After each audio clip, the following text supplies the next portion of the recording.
Memoria Sur, un podcast de Diario Sur para hablar y disfrutar de la historia, con Ana Pérez Brián y Curro Fernández Sibaja. Hola Ana, ¿qué tal? Hola Curro, buenos días. Vamos a volver a retomar esas historias de Málaga Negra con este nuevo fichaje que hemos hecho con Salvador Valverde. Salvador, ¿qué tal? ¿Cómo estás? Muy buenas, aquí buenos días, bienvenido de nuevo. A salpicar sangre a la audiencia. Totalmente, es que nos gustó tanto el capítulo que grabamos con el asesinato de Jiménez Astorga, hemos dicho, bueno, aquí tenemos que seguir escarbando en toda esa documentación que tú controlas también de la leyenda negra de Málaga y la provincia, ¿no? Además que os veo temeroso al abrir el libro de Málaga Negra 2. Totalmente. Que hay mucha sangre dentro, pero no salpica, no hay un atrezo especial dentro ni nada de eso, ¿eh? Es simplemente de todo imaginario, ¿no? De mental, ¿no? De la historia, de lo que nos puede transmitir. No, pues lo dicho, que es que de verdad que tenía muchas ganas de sentarnos para contar más historias, porque recuerdo cuando hablamos con Fernando Alonso, cuando estuve diciéndolo, dice, ir con Salvador por la calle es espectacular, porque es que va aquí en una esquina mataron a uno, aquí en otra esquina mataron a otro. Sí, eso fue tal cual lo que nos contó. Y al final es lo que también queremos transmitir de algún modo, ¿no? Que la gente pase por Málaga, como decía muchas veces, con otro ojo, que hay muchas Málagas por descubrir y que por supuesto la Málaga Negra es una de ellas, que a Ana y a mí nos gusta especialmente. Yo particularmente cada vez que paso por Puerta del Mar siempre me acuerdo de la horca en Puerta del Mar, o muchas veces también por la Plaza de la Constitución de cuando estaba allí la cárcel. Exacto. Pero es que los castigos en Puerta del Mar eran duros. Sí, eran duros. Ese episodio en concreto lo voy a dejar ligado en las notas del podcast. Si alguien quiere bajar la pantalla como otras veces, pues nada, ahí se cortaba alegremente las cabezas a las personas y las dejaban a las puertas de la ciudad para que sirviera un poco de aviso de lo que no tenían que hacer los forasteros cuando entraban en Málaga. Bueno, los forasteros o los locales de aquí, efectivamente. Totalmente.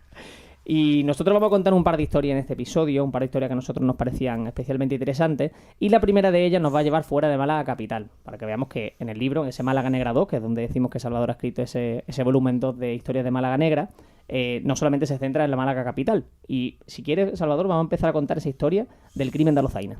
Así es, nos tenemos que trasladar en el tiempo al 4 de abril del año 1902, de madrugada, alrededor de las 2 de la mañana, a 1 kilómetro de las afueras de Alozaina, en un lugar llamado El Hoyo de los Peñones, porque allí se agrupó más de 20 personas armadas. Imaginaos la escena, un montón de personas, de vecinos del pueblo, fuera del pueblo, a esa hora de la madrugada, mes de abril, y precisamente por ahí pasó una mujer llamada Rosario, apodada La Arbolá, junto con su yerno. Bueno, yerno todavía no, porque era el novio de su hija, todavía no se habían casado.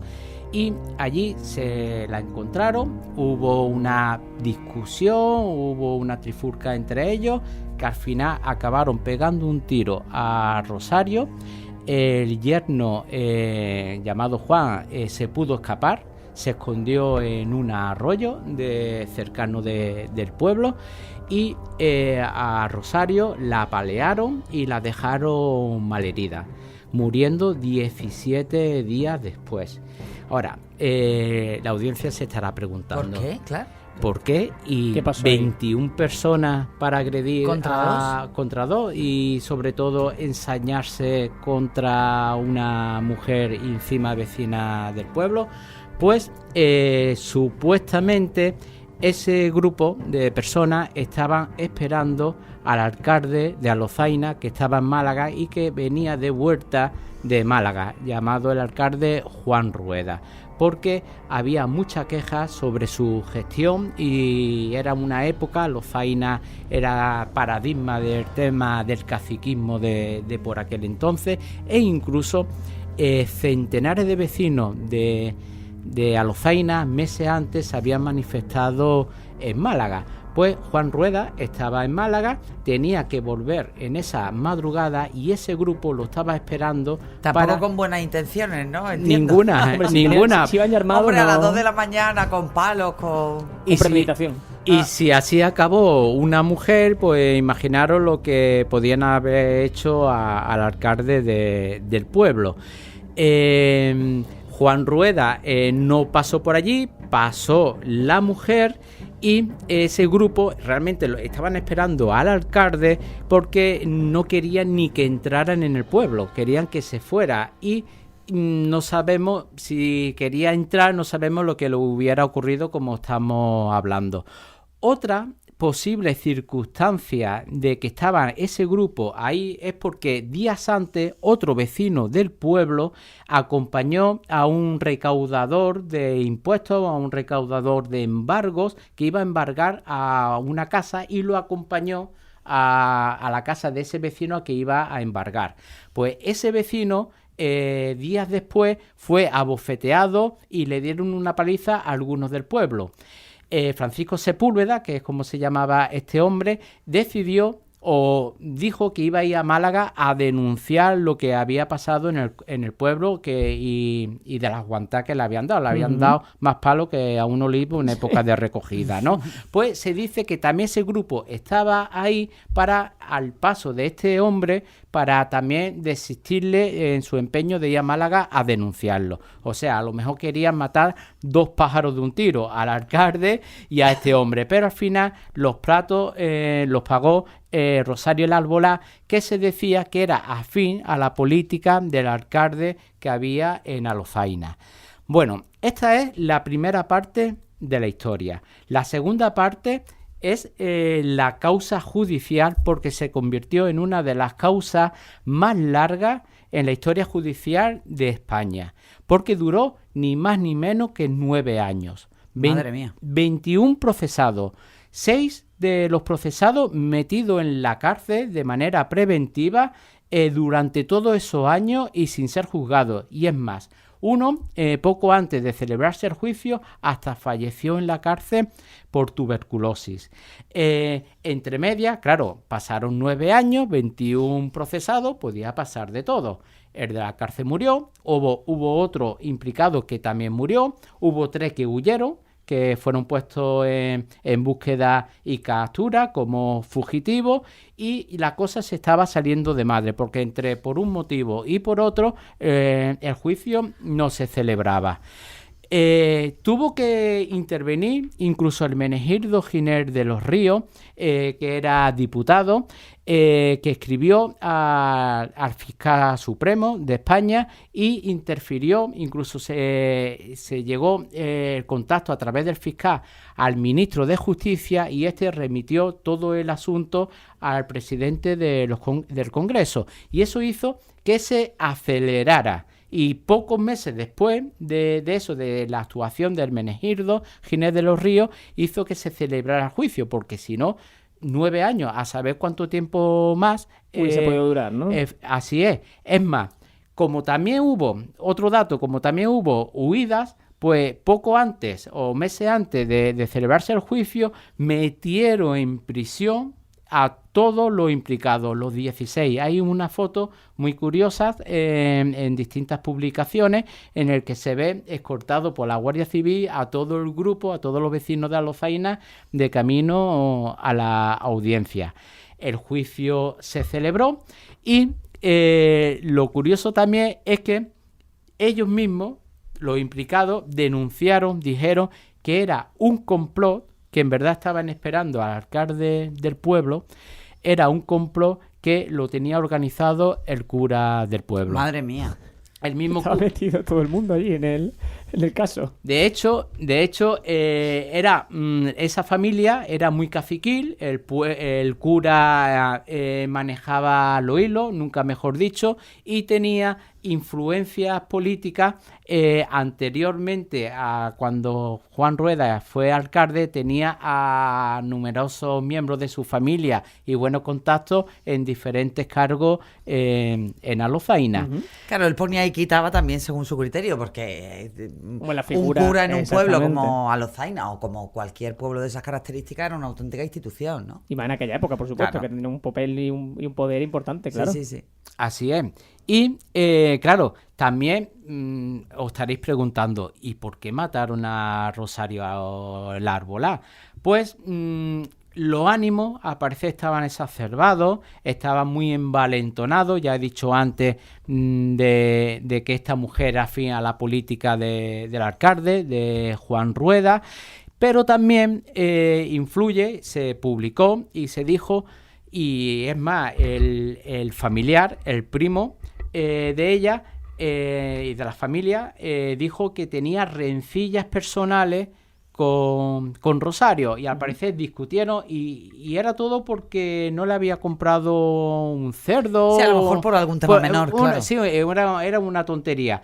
Y finalmente, pues creo que fue uno de los motivos que influyó para que también se saltaran los ánimos y al final pagara los platos Rosario la Arbolá.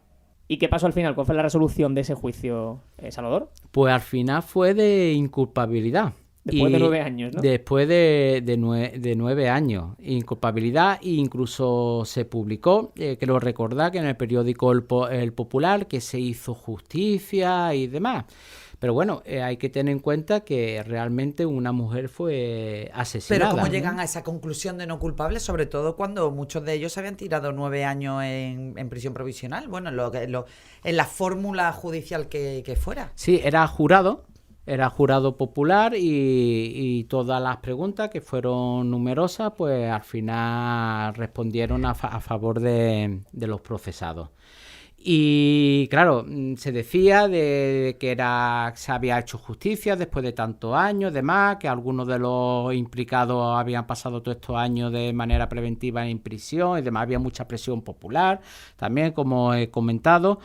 Pero mi duda es, digo, bueno, al final ha muerto una mujer. Claro. El que realmente, o los que realmente mataron a esa mujer han salido, entre comillas, impunes, aunque han estado 9 años en la cárcel. Uh-huh. Y otra cuestión que digo, y las personas que a lo mejor no han tenido nada que ver y han estado en prisión, pues ha comido también 9 años en prisión, que sería injusto por las dos partes. También tengo que decir, que no lo he dicho antes, que se perdieron por el camino una serie de pruebas, como las armas, los sacos de la munición y demás. Absolutamente fundamentales a la hora de tomar una decisión. Sí, se llevó al juzgado de Álora y al parecer en Álora se perdieron esas pruebas y al parecer eran pruebas fundamentales para el caso.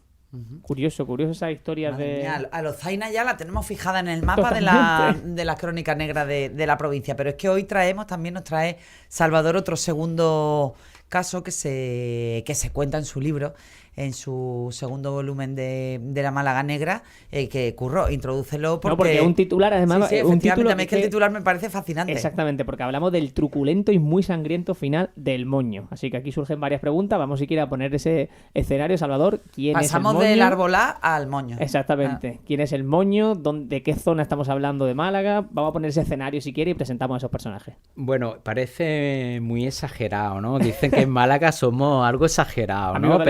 Pero sí. yo creo que el titular de este capítulo hace justicia a lo que ocurrió. Y ahora nos tenemos que ir a mediados del siglo XIX, más exactamente al 26 de marzo del año 1856. Nos vamos a ir a pleno centro, a calle Escama, porque allí llegaron dos hermanos, los hermanos Posadera, que eran labradores, era de una familia bien, tenía varias propiedades, cortijos en el pueblo de Colmenar. Y llegaron los Posadera, nunca mejor dicho, a una posada. A una zona de posadas, sí, efectivamente, porque calle Cama era el epicentro de las posadas de la Málaga de la época. Pues parece ser que entraron, se alojaron en la posada más lúgubre, según cuentan las crónicas, que había en esa calle. De hecho, se llamaba la Posada del Agujero. Con eso ya lo digo todo. Madre mía. La Posada del Agujero. Tenía que ser para no quedarse bueno. Sí, las crónicas que he encontrado dice que para llegar a las habitaciones había que recorrer recónditos pasillos oscuros y demás. Parecía más un pasaje del terror que un sitio donde alojarse, entre comillas, tranquilamente. Hombre, y sobre todo si los hermanos tenían posibilidad, ¿no? Que has dicho que venían de una familia más o menos, con posibilidades, con tierra. Bueno, pues nada, ahí estamos en la Posada del Agujero. Bueno, pues ahí está el quid de la cuestión, Ana, porque este caso tiene su misterio. Uh-huh. Porque por la noche, dicen las crónicas, que cuando estaban ellos cenando, se presentó allí en la posada un peligroso criminal de la época llamado José Ramón Ferrete, apodado como el Moño, que parece ser estaba compinchado con el mozo, con el trabajador de la posada, que lo avisaría. Bueno, en aquella época no había WhatsApp, no había teléfono y demás, pero de alguna manera este criminal sabía dónde estaban los hermanos Posaderas, y los hermanos Posaderas, viendo la que se lió, parecía que sabían que iba a ir a por ellos el Moño. Este hombre era un asesino, fue condenado, se escapó de la cárcel y estaba haciendo vida de bandolero. Es uno de estos bandoleros que han caído en el olvido en la provincia de Málaga. Y a los Posaderas los tenían fritos. Los tenía fichados, ¿no? Fichados, más que fichados, porque le mandaba cartas amenazando, en plan extorsión, reclamándole cantidades de dinero. Si no le pagaba, le destrozaba propiedades, incluso le mataron animales, yeguas, otros animales, mulos y demás. Y los tenía fritos. Pues el Moño sabía dónde se instalaron los hermanos Posaderas y fue junto con el mozo de la posada y entraron en la habitación cuando estaban cenando los hermanos. Se escuchó un tiro, mucho jaleo y después silencio. La puerta cerrada, echada por dentro. El dueño de la posada, viendo el escándalo que había, empezó a llamar a las autoridades, empezó a llamar a la gente de seguridad, llegó la Guardia Civil, del juzgado, no querían abrir la puerta de la posada, llamaron al gobernador civil de por aquel entonces, que era el señor Domingo Velo, y el gobernador mismo dijo que quien estuviera dentro, sea quien sea, no sabían exactamente qué ocurría hasta ese momento. No sabía, efectivamente, Curro. Pues decía, salid los que estáis dentro, porque si no las consecuencias van a ser peores. Y entonces se abrió la puerta y ¿quién aparecieron? Sorprendentemente, los hermanos Posaderas. Qué bueno. Ilesos, indemnes, sin heridas, y se encontraron dentro al cuerpo inerte, muerto, de el Moño y del mozo. El Moño presentaba, atención, 24 puñaladas. Madre mía. 24 puñaladas y heridas por arma de fuego. Y el mozo también apareció con múltiples puñaladas, exactamente con 15. Bueno, el Moño... Total, que los hermanos decidieron, decía, aquí se acaba la historia, aquí se acaba la extorsión del Moño y de... Pero es curioso, es muy curioso, y además las crónicas lo cuentan, que el misterio del caso es que si el Moño iba a pillarlo infraganti a ellos para matarlo, como los hermanos Posaderas ya estaban preparados y no le dieron tiempo de reacción al criminal. Pero es que el Moño iba cargado de armas hasta los dientes, porque llevaba un retaco de 2 cañones que los tenía cargados, no le dio tiempo a dispararlo. Tenía también una pistola cargada y un cuchillo. El que estaba más indefenso así era el mozo, que solamente tenía una navaja de uso común, ¿no? Pues los hermanos Posaderas dijeron que sabían que iban detrás de ellos y que habían planeado en el momento de que entrara para ellos ser más rápido que el criminal y acabar con su vida, porque los tenía... ya reventados de tanta extorsión y de tanta amenaza, claro. Así es. Bueno, pues la crónica encontrada se felicita a los hermanos Posaderas, a pesar de que habían cometido...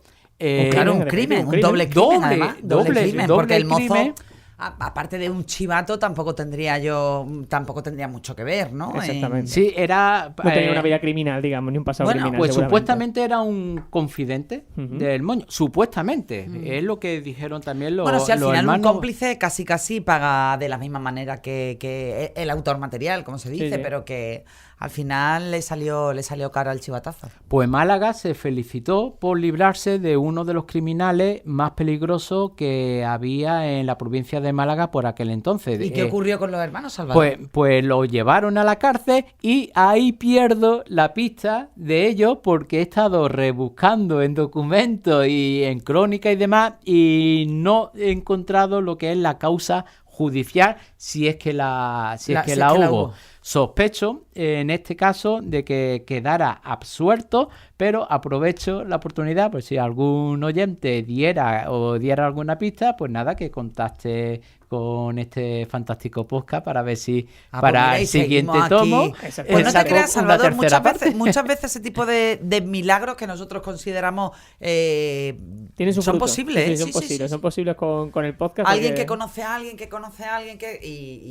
sí, de hecho es un buen hilo del que tirar, ¿eh? En el Málaga Negra 2 tengo una segunda parte de un caso que escribí en la primera parte, que dejé el caso ya abierto, bueno, el crimen ya cometido, los implicados detenidos, pero para esta segunda parte encontré la causa judicial completa. Bueno. y claro, había que completar el caso. Quién sabe si en el Málaga Negra 3 lo completo pues este caso que acabo de comentar. Lo que es una maravilla es también esa labor también de documentación que tú haces, ¿no? Hablando también, imagino, en periódico antiguo, en esas causas judiciales, como dices, que al final el trabajo que también ha comentado Ana un montón de veces que hace en sus investigaciones, de ese al final esas fuentes, ¿no?, que tenemos los periódicos antiguos y que son una auténtica maravilla, que son pie a más historias. Lo que pasa es que una vez que, y yo creo que Salvador va a estar de acuerdo conmigo, ya una vez que le coges el truco y que sabes dónde buscar, engancha completamente.